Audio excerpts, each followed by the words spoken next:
Hi and welcome back to another quick guide. Today, I'll teach you how to delete apps from desktop Windows 11. Deleting apps from your Windows 11 desktop helps keep your computer organized and clutter-free. Removing unused programs can also free up storage space and improve performance. You can uninstall apps directly from settings or through the control panel. In this guide, you'll learn how to delete apps in Windows 11 through this step. To begin, click the Start button.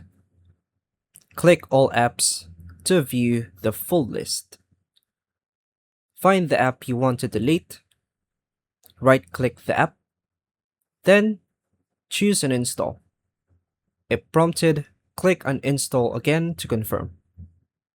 Alternatively, click Start and open these settings. Then go to Apps. Click Installed Apps. Scroll to find the program you want to remove. Click the three dots next to the app. Select Uninstall and confirm. Restart your computer if required to fully remove the app. The selected app should now be removed from your Windows 11 PC. And that's all for now, folks. Thank you for watching.